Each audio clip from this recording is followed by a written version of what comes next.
Đấy, các bạn thấy không? Ngồi rất thoải mái này. Có từ cái tựa có đệm đấy. Lần cuối này. Ten ten ten ten. Đây là chiếc ghế nằm ra như thế này.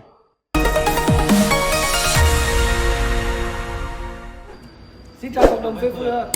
Ngày hôm nay chúng tôi xin giới thiệu cho toàn thể mọi người về cái quy trình mà chúng tôi sản xuất chiếc Mobi Home của kênh phê phượt chúng tôi. Và chúng tôi sẽ mời quý vị cùng nhìn lại vào bản vẽ trước. Trên bản vẽ của chúng ta có các cái khu vực chính như sau. Đầu tiên là khu vực khoang lái. Thứ hai là khu vực ghế ngồi kết hợp với giường ngủ tại khu vực này. Thứ ba là khu vực nhà vệ sinh. Thứ tư là khu vực bếp. Thứ năm là khoang sinh hoạt chính, khoang giường ngủ.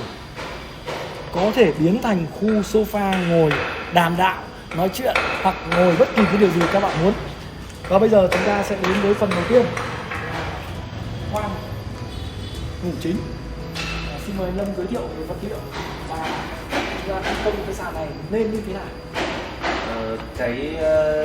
Sản phẩm chủ yếu của cái Mobi Home mình đang làm ấy, mình sử dụng toàn bộ bằng sản phẩm gỗ công nghiệp, đảm bảo gỗ công nghiệp nó giá thành nó cũng hợp lý hơn gỗ tự nhiên. Các cái tránh tình trạng nứt nẻ cong vênh của cái con ngót của gỗ tự nhiên. Vâng, thì em ở đây toàn bộ sử dụng gỗ công nghiệp. Cái sàn này thì em sử dụng là thân gỗ nhựa, toàn bộ gỗ nhựa anh ạ. Vâng, gỗ nhựa và phần sàn trên cũng là phần sàn nhựa luôn. Tại sao lại trên này thì gỗ công nghiệp mà dưới sàn ghi lại nhiều lại gỗ nhựa? Cũng tránh được cái tình trạng là mình đi biển, đi suối thứ nước nôi hay cũng như là trời mưa mình đi lên đi xuống mình có thể long chùi nó đảm bảo về cái chất lượng hơn ạ. Tức là khi mà chúng ta dùng gỗ nhựa thế này, các bạn lưu cái này ghi gỗ nhựa và cái lớp phủ mặt này đặc trưng của nó là chống được nước, chịu được nước, sử dụng lâu dài. Thế và khi thi công cái khoang nội thất chính này thì Lâm bắt đầu làm như thế nào? Em lần đầu tiên cũng khi mà là hoàn thiện phần sàn xong thì em sẽ lên form vào từng từng khoang đó, khoang giường ngủ, khoang nhà vệ sinh, khoang lái để định hình cũng như là kết hợp với các thiết bị mà mình đã chuẩn bị trước. Tức là chúng ta nên là chia các khoang trước, vâng. Sau đó chúng ta sẽ đi vào chi tiết sau, đúng không? Chứ nếu mà đóng chi tiết ngay từ khi thì nó không biết được cả. Và bây giờ tôi muốn hỏi anh Lâm một chút về các cái khoang chứa đồ mà chúng ta đang tạo ra được. Chứa đồ đây ở phía trong đây là ba bộ gốc. Phía trong nữa thì ta có hệ thống điện cũng như các cái máy bơm, có hệ thống nước cung cấp cho quá trình sử dụng của mình, nhà vệ sinh, chậu rửa. Còn ở dưới này thì rất là nhiều cái không gian để mà mình để chứa đồ. Thế này có thể mình để đồ cá nhân, hành lý, vali. Vâng. Bây giờ tôi sẽ xếp các bộ quần góp này vào trong xe. Rất nhiều thành viên trên cộng đồng Facebook là dân chơi golf và rất nhiều anh em hỏi chúng tôi là thế thì làm thế nào để có được những bộ golf xếp gọn gàng ở trên xe. Hôm nay tôi sẽ xếp ví dụ cho các bạn thấy là chúng ta sẽ xếp được bao nhiêu bộ golf. Đây là những bộ golf đánh và rất to đấy, đây là những bộ rất to rồi. Đây là bộ thứ nhất. Đây là bộ lại đang đánh nên là nó hơi nặng một chút.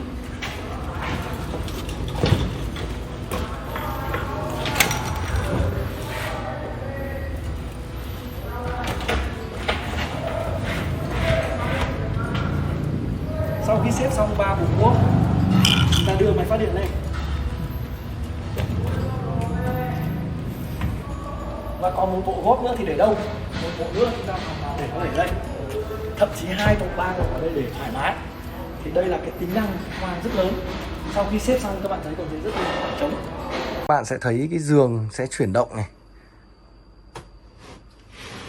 Rất đơn giản và rất nhẹ nhàng, sẽ được nối sang phía bên này.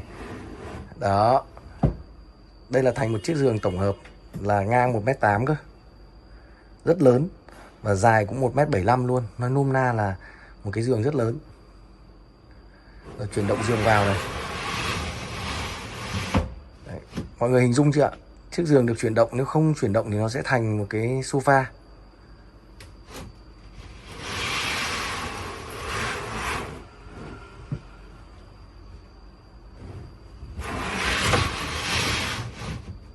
Thế bây giờ chúng ta leo lên xe nhỉ?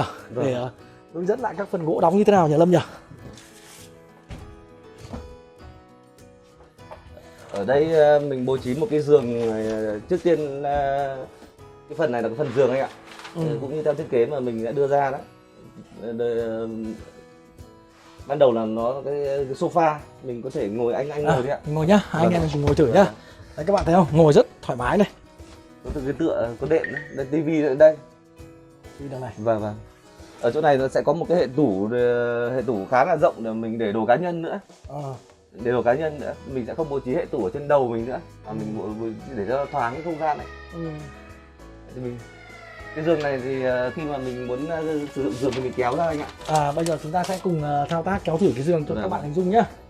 Cái này cũng chưa hoàn thiện thì mình đây là gọi là đây đang là phần thi công nội thất, các bạn cần nên xem chi tiết một chút. Đây, các bạn hình dung chưa ạ? Nó là chuyển động theo kiểu răng lược. cái giường này đang có diện tích là 1m75 x 1m75, khá là rộng, được 3 người, 3-4 người. Ít nhất là cái này của giường của chúng ta là 1,75 x 1,75. Thế mình muốn lấy đồ lên thì thế nào nhỉ? Cái này thì em để ở trong này nó có một cái khoang điện nước. Điện nước cũng như các cái đồ mà mình cần sửa chữa thay thế.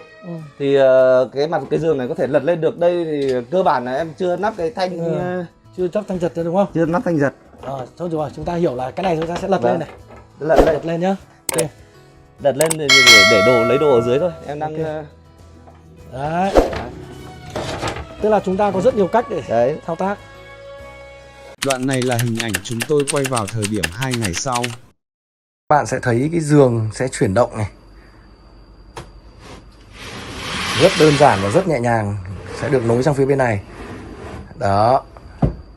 Đây là thành một chiếc giường tổng hợp là ngang 1m8 cơ. Rất lớn và dài cũng 1m75 luôn. Nói nôm na là một cái giường rất lớn. Rồi chuyển động giường vào này. Đấy. Mọi người hình dung chưa ạ? Chiếc giường được chuyển động, nếu không chuyển động thì nó sẽ thành một cái sofa.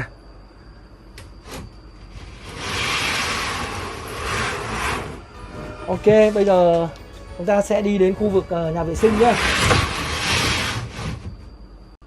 Đây là khối vách nhà vệ sinh đã hoàn thiện, được bo tròn các góc để thứ nhất là tạo thẩm mỹ, thứ hai là tránh khi mà chúng ta có sự va đập vào thành thì cái đường tròn này nó sẽ giảm đi những cái va chạm. Cửa sẽ được tạo thành cửa tròn để cách điệu. Bên trong tạo một cái cửa sổ đây và cái ngăn chứa đồ. Bây giờ chúng ta sẽ đến với khoang lái, là cái khu vực đầu tiên mà chúng tôi muốn giới thiệu. Tại khoang lái của kênh Phê Phượt thì chúng tôi có tính toán và cắt bỏ toàn bộ cái băng tựa sau của chiếc ghế phụ này. Bởi vì ghế phụ này chúng ta của khoang lái cũ ấy là nó cứng, nó không dựa được nhiều. Chúng tôi sẽ biến nó thành một cái như sau. Đây các bạn thấy nhá, ngồi này chúng ta sẽ chế lại một chiếc ghế để dựa như này. Ten. Đây là như gọi là một chiếc sofa nằm được. Gập lên đằng trước hết cỡ như thế này. Các bạn hình dung chưa ạ? Lần cuối này. Ten. Đây là chiếc ghế nằm ra như thế này. Và lại lên như thế này. Như vậy là ở trên khoang lái này chúng ta có thể biến thành một sofa giường với 2 người nằm hoặc là 1 người nằm thoải mái, vô tư, tăng thêm diện tích ngồi và nằm cho hành trình của chúng ta. Và bây giờ chúng ta sẽ đến tiếp theo là cái khoang chứa đồ phía trên khoang lái. Mời anh Lâm giới thiệu cho cộng đồng của chúng ta biết. Vâng, trên cái khoang lái của bên khoang lái có một không gian trên là rất rộng. Ta đã tính toán là ta đây tận dụng một cái không gian chứa đồ. Vâng. Đây là không gian chứa đồ ở trên ghế lái ạ. Thế thi công nó thì nên như thế nào để cho nó đảm bảo và không bị sửa nhiều? Vâng, mỗi người cũng có một cái cách thi công khác nhau, nhưng mà cách của em là em sẽ dùng giấy bìa làm một cái dưỡng. Cái dưỡng sau đó thì em mới triển khai trên gỗ để tránh tình trạng mình nhầm đi nhầm lại. Và trên bìa mình cắt và mình điều chỉnh nó cũng dễ hơn ạ. Tức là cắt một miếng dưỡng trước, sau đó rồi cắt gỗ áp theo dưỡng đó, đúng không ạ? Thế và anh Lâm nói nốt cho cộng đồng của chúng ta hiểu cái khoang này là thế nào và cái ô ở dưới này. Cũng cần một khoang riêng tư, chẳng hạn đây có một cái rèm, cửa rèm. Đây cho em đứng là một cái ghế ngồi. Cái ngồi này để cho 2 người ngồi. Vâng. 2 người ngồi và cái ghế này có thể triển khai để thành đây thành một cái giường nhỏ kết hợp với cả cái bên này.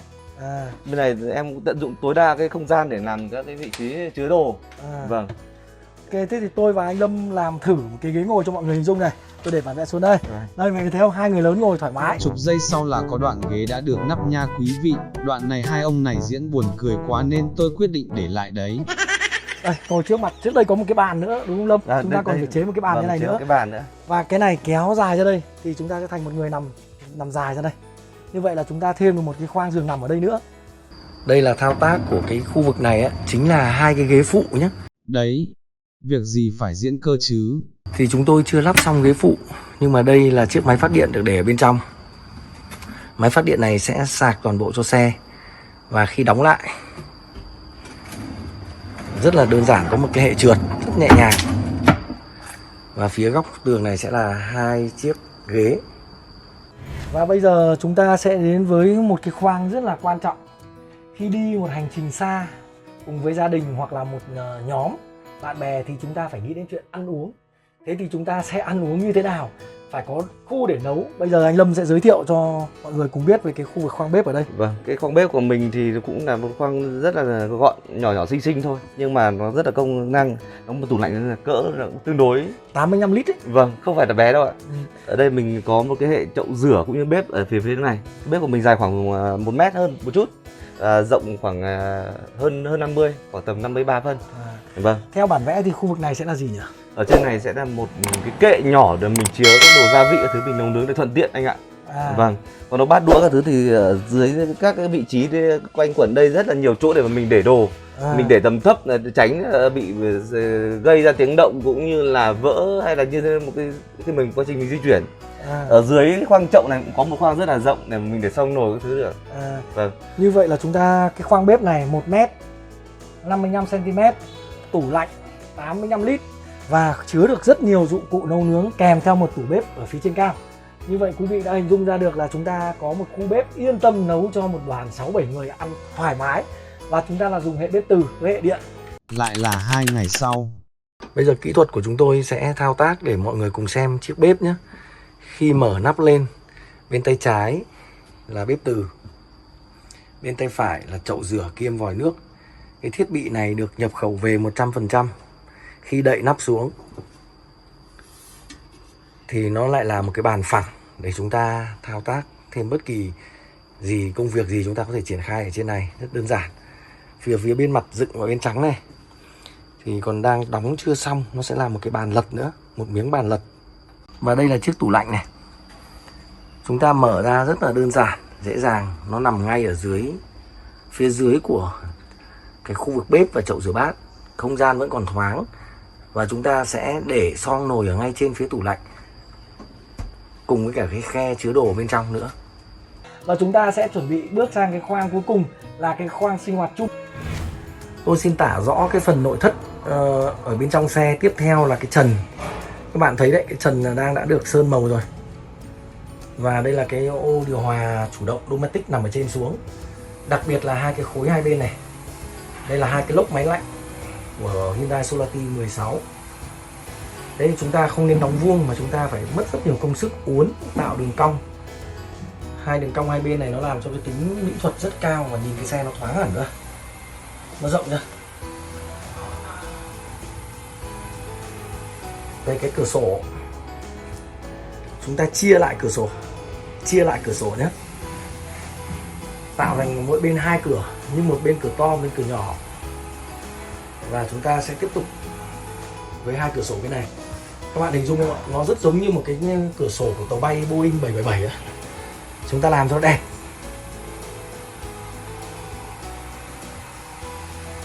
Như vậy là mọi người hình dung rồi đấy, là chúng ta phải tạo đường cong và tạo cửa sổ như vậy. Chúng tôi tả tiếp về ở phía dưới. Đây là chiếc giường kết hợp sofa, tức là có thể kéo ra kéo vào để chuyển động được cái khối lớn bên này này.